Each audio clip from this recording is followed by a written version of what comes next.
خدا کی قسم دنیا میں جتنے بھی مسلمان ہیں میں ان کی توفیقات کے لیے دعا مانگتا ہوں. آج مسلمان گرمیوں میں روزے رکھتا ہے نا, گرمیوں میں حج کے لیے جاتا ہے, صبح کی نماز کے لیے آنکھیں ملتا ہوا اٹھتا ہے, جیسے تیسے وہ زکات دیتا ہے.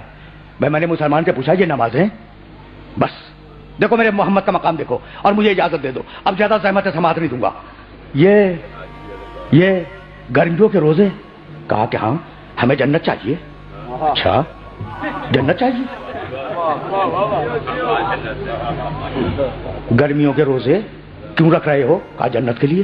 بھئی یہ صبح کی نماز آنکھیں ملتے ہوئے؟ کہا جنت کے لیے. میاں یہ حج؟ کہا جنت کے لیے. بھائی میں نے پوچھا جنت ہے بھی یا نہیں؟ یہ رکھے جا رہے ہو روزے؟ کہا کہ نہیں جنت تو ہے, جنت تو ہے.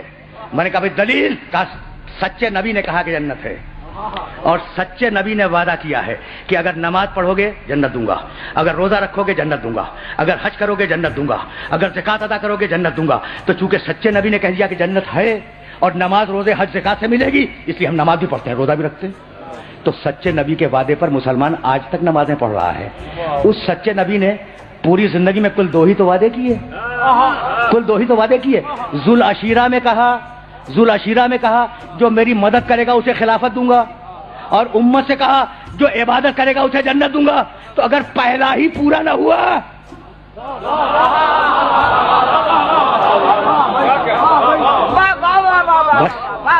بس زیادہ زحمت سماعت نہیں ہے. اگر وہ پہلا ہی پورا نہ ہوا تو یہ دوسرا کیا خاک پورا ہوگا؟ تو ہر مسلمان کی تمنا ہے جنت. کیا کمال کی بات ہے. اور قرآن نے کہا ہر مسلمان کو جنت نہیں دیں گے.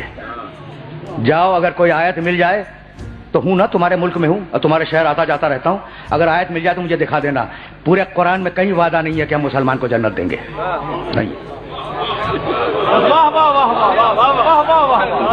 نہیں ہے. بھائی وقت ہی نہیں رہا میرے پاس, لیکن سنو تھوڑا سا سن لو. پورے قرآن میں کہیں وعدہ نہیں ہے کہ ہم مسلمان کو جنت دیں گے, کہیں نہیں. چیلنج کے ساتھ عرض کر رہا ہوں. اچھا جاؤ ایک آیت چھوڑ کر پورے قرآن میں کہیں نہیں ہے کہ مومن کو جنت دیں گے. بہت خوش ہو رہے تھے نا کہ مومن کو جنت ملے گی, بلکہ اب مسلمان کو تو چھوڑو, ذرا مومن کا حشر دیکھو.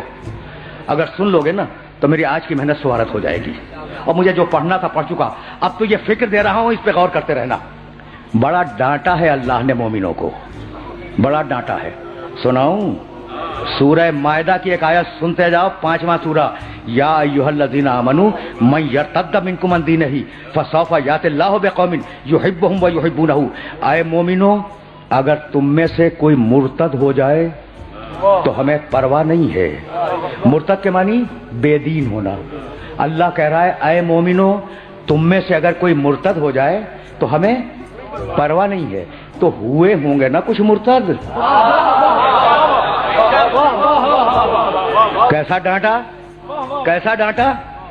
بھائی خدا کی قسم آیات میں بڑی گنجائش تھی, لیکن میرے پاس دامن وقت میں گنجائش نہیں ہے. پھر کبھی صحیح ہوئے ہوں گے نا. یہ ہے مومن کا حشر. اور سناؤں سورہ حجرات 49واں سورہ ہے, اس کی پہلی اور دوسری آیت آرام سے سن لو. بسم اللہ الرحمن الرحیم. یا ایھا الذین آمنوا. کیا نازک مرحلے پہ سننے والوں کو لے آیا ہوں میں. لا تقدموا بین ید اللہ ورسولہ واتقوا اللہ ان اللہ سمیع علیم. یا ایھا الذین آمنوا لا ترفعوا اصواتکم فوق صوت النبی ولا تجهروا له بالقول كجهر بعضكم لبعض ان تحبط اعمالكم وانتم لا تشعرون. اے ایمان لانے والو, اے مومنو, خدا اور رسول سے آگے نہ بڑھو. کوئی بڑھا ہوگا نا رسول سے آگے. قرآن مفروضات پہ باتیں نہیں کیا کرتا. قرآن کے پاس اتنا وقت نہیں ہے فالتو کہ وہ مفروضات پہ باتیں کرے. کوئی بڑھا ہوگا نا تو یا ایھا الذین آمنوا. بھائی اللہ سے بڑھنا تو ممکن نہیں ہے. یا ایھا الذین آمنوا لا تقدموا بین یدی اللہ ورسولہ. دیکھو اللہ اور رسول سے آگے مت بڑھنا. یا ایھا الذین آمنوا لا ترفعوا اصواتکم فوق صوت النبی. اے ایمان لانے والو, نبی کی آواز پر اپنی آواز کو بلند نہ کرنا. کسی نے کی ہوگی نا. بھائی عجیب مراحل ہیں, مفروضات پہ بات نہیں ہو رہی ہے. ولا تجہروا لہ بالقول کجہر بعضکم لبعض. اور دیکھو ایمان لانے والو, میرے نبی کو, میرے محمد کو اس طریقے سے نہ پکارو جیسے تم اپنے دوست کو پکارتے ہو. اگر تم جیسا ہوتا تو ہم اجازت دے دیتے. پہنچ رہی ہیں نا باتیں؟ پہنچ رہی ہیں باتیں؟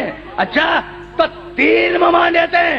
نبی سے آگے نہ بڑھو، نبی کی آواز پہ آواز کو بلند نہ کرو، نبی کو ویسا نہ پکارو جیسے اپنے دوست کو پکارتے ہو. اور اگر یہ کیا تو بتاؤں کیا کروں گا؟ ان تحبط اعمالکم وانتم لا تشعرون. تمہاری پڑھی ہوئی نمازیں تمہارے منہ پہ مار دوں گا، تمہارے رکھے ہوئے روزے تمہارے منہ پہ مار دوں گا، تمہارا کیا ہوا حج تمہارے منہ پہ مار دوں گا. یعنی اگر نبی سے آگے بڑھ گئے تو نماز باطل ہے.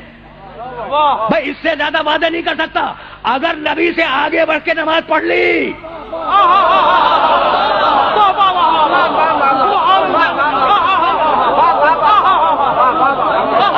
یعنی کمال ہے، کمال ہے آیت کا. اگر نبی سے آگے بڑھ کر نماز پڑھی، نماز باطل ہے. اچھا اگر نبی کی توہین کی آواز پہ آواز بلند کر دی اور روزہ رکھ لیا، روزہ باطل ہے. تو کتنا ڈانٹا ہے مومنوں کو؟ ڈانٹ دیا نا مومنوں کو.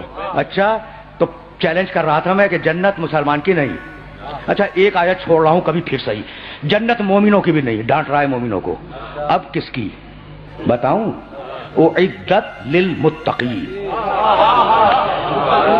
بس میری تقریر تمام ہو گئی. ہم نے جنت بنائی متقین کے لیے. ازلفت الجنت للمتقین. ہم نے جنت سجائی متقین کے لیے. 2 آیتیں. تلک الجنت التی نورث من عبادنا من کان تقیا.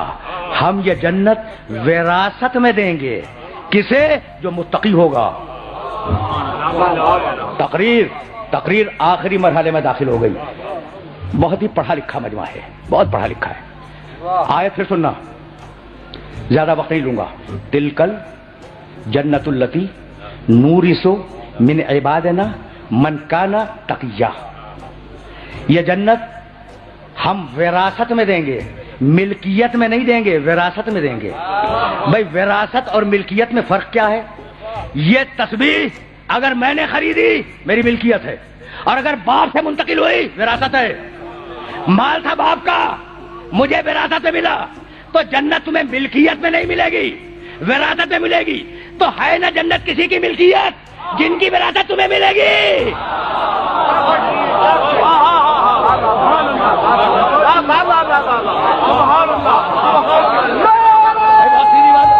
ہے نا؟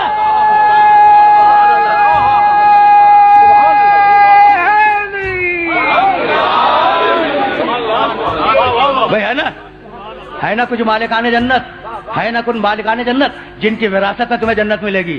اللہ نے وراثت کا قانون لکھا ہے. تو اب ایک اصول سنتے جاؤ سورہ بقرہ میں اسٹڈی کر لینا کہ اگر آدمی مر گیا تو بیٹے کو اتنا، بیٹی کو اتنا، پہلا طبقہ اس کو اتنا، باپ کو اتنا، ماں کو اتنا، شوہر مر جائے زوجہ کو اتنا، زوجہ مر جائے شوہر کو اتنا، دادا کو اتنا، دادی کو اتنا. یعنی پوری لسٹ ہے. پہلا طبقہ، دوسرا طبقہ، تیسرا طبقہ. عجیب و غریب سلسلہ ہے. میں مر جاؤں میری بیوی کو اتنا ملے گا، میرے بیٹے کو اتنا ملے گا، میری بیٹی کو اتنا ملے گا. کہاں لکھا ہے؟ قرآن میں. مال میرا، وارث بنائے اللہ. بس میری تقریر تمام ہو گئی. خدا کی قسم میری تقریر تمام ہو گئی. مال میرا، مرا میں، کمایا میں نے، ملکیت میری. مر گیا میں، وارث بنائے اللہ. تو مال میرا، وارث اللہ بنائے، اور دین اللہ کا وارث تم بناؤ گے.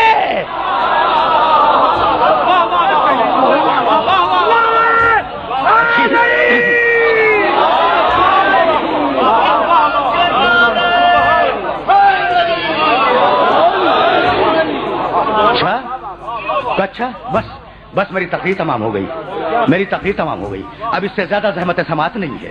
تو ہے نا کچھ مالکان جنت. تو وہ بیوی جس کے سلسلے میں یہ 3 روزہ اجتماعات میں آپ نے شرکت کا شرف حاصل کیا، اس بیوی کے سلسلے میں ایک حدیث تو سنتے جاؤ نا میرے نبی کی، اور بات مکمل ہو جائے. اب مالکان جنت کا تعارف محمد نے کرایا. قرآن نے کہا جنت کے مالک ہیں. محمد نے کہا ان فاطمہ سیدۃ اہل الجنہ. فاطمہ جنت والوں کی سردار ہے. دوسری روایت ان فاطمہ سیدۃ نساء العالمین. فاطمہ عالمین کی عورتوں کی سردار ہے. بھائی مجھے معاف کر دینا. تیسری روایت ان فاطمہ سیدۃ نساء اہل الجنہ. فاطمہ جنت کی عورتوں کی سردار ہے. یعنی جتنی عورتیں جنت میں ہوں گی ان سب کی ملکہ اور سردار فاطمہ ہوگی تو قیامت تک کی کوئی بھی عورت فاطمہ کی کنیز بن کر تو جنت میں جا سکتی ہے، فاطمہ سے جھگڑا کر کے جنت میں نہیں جا سکتی۔